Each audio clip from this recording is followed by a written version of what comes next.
ये स्मरण रखना चाहिए कि इस प्रक्रिया को इतना जटिल बना दिया गया, सबके लिए ये सहज नहीं था। एसआईआर एक पहलू है जिसमें हमने निष्कासन भी देखा, कई जगह चिंताजनक बहिष्कृतकरण भी देखा, लेकिन उससे महत्वपूर्ण चीज ये है कि एसआईआर जब चल रहा था एक तरह से लेवल प्लेइंग फील्ड भी खत्म हुई। मैं ज्ञानेश जी से पूछना चाहूंगा कि क्या वजह थी कि चुनाव के वक्त में कैश ट्रांसफर पर जब हमने चिट्ठी लिखी आपने उसका जवाब तक नहीं दिया। ये दोनों चीजें, एसआईआर आपका अधिकार है, आपकी प्रेरोगेटिव में है, आपका अधिकार क्षेत्र है, लेकिन आपका अधिकार क्षेत्र ये भी है कि लेवल प्लेइंग फील्ड मेंटेन हो, आप उसको नहीं मेंटेन कर पाए।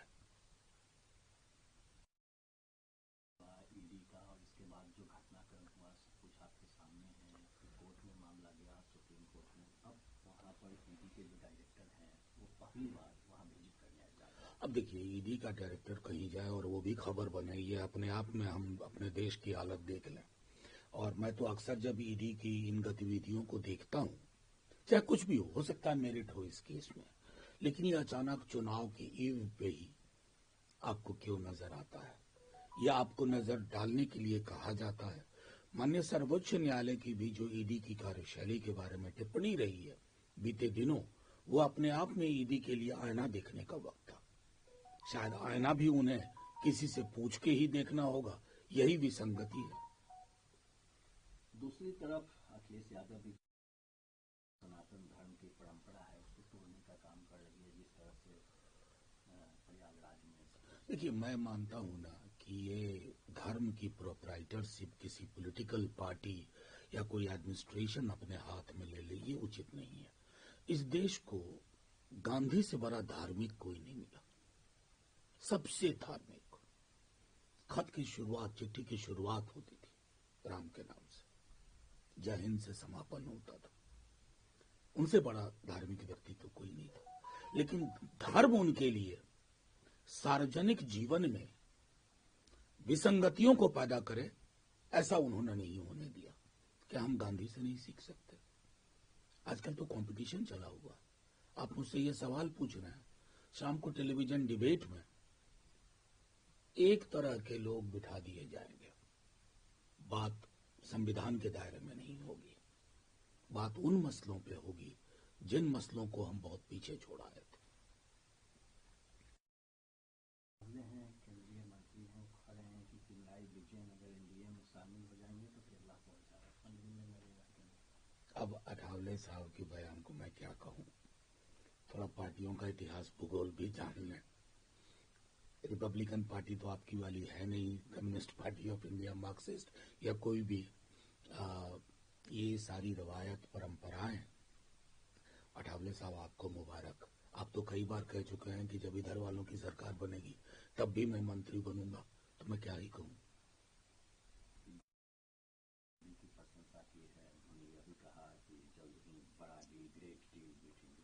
देखिए, हम लोगों को अतिरेक में नहीं जाना चाहिए। मैं देखता हूं कि जब प्रधानमंत्री के बारे में अशोभनीय टिप्पणी कर देते हैं वही व्यक्ति, तो चुप्पी साध जाती है। यहाँ हमारा डिप्लोमेटिक कॉरिडोर रिस्पॉन्ड तक नहीं करता। How can we forget? May I sir please, स्वांग करके आपने कहा। देश के प्रधानमंत्री हैं भाई, देश के प्रधानमंत्री हैं और भारतवर्ष के प्रधानमंत्री। मुझे तो दुख हुआ कि हमारे एमईए की ओर से एक जो सख्त बयान आना चाहिए था नहीं आया।